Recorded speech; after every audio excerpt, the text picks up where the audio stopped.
या देशात राज ठाकरे साहेबांना विकत घेणारा माणूस जन्माला याचा लागतो। सरळ नेता, शब्द दिला तर पाळणारा नेता, ठीक आहे, काही निर्णय 100% इकडे तिकडे झाले असते, परंतु विकत घेणारा नेता जन्माला याचा बाकी आहे, जन्माला।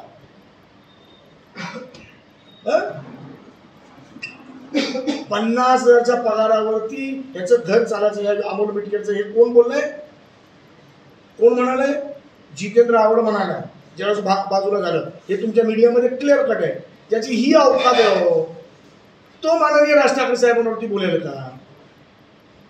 तुम्हाला त्याचं मी अजून एक प्रकरण सांगतो, वापरतो काय तुम्हाला सांगू, हा साला स्टेपनी बाज आहे। पत्रकार मित्रांनो, तुमचा जिल्ह्यातला माणूस स्टेपनी बाज आहे, पर्सनल जायचं नसतं, परंतु तू तुझी अवकात ओळखून साहेबांपर्यंत जातोस। अजित पवार बोलत असेल ठीक आहे, तुझी अवकात ओळख, आपलं ठेवतो झाकून आणि दुसऱ्याचं बघतो वाकून। आता मी म्हणावं की तुझ्या घरी बघ, ती आमची संस्कृती नाही, मी तसं बोलणार नाही, मी तसं बिलकुल बोलणार नाही, पण आमची संस्कृतीमध्ये आणखीन एक बात आहे की नाठाळाच्या मारावी माती काठी।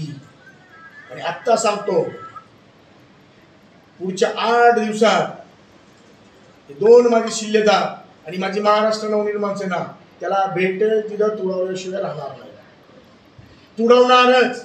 आणि जर यांनी जर तुडवलं नाही, आत्ता सांगतो, यांचे सगळ्यांचे पदमुक्त करायची जबाबदारी माझी।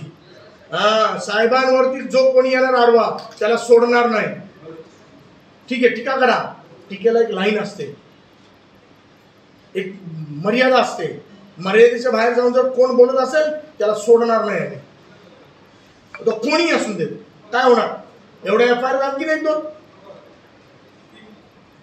आपला फार महत्वाचा मुद्दा बाजूला आला या फालतू माणसामुळे। ABP माझा, उघडा डोळे बघा नीट।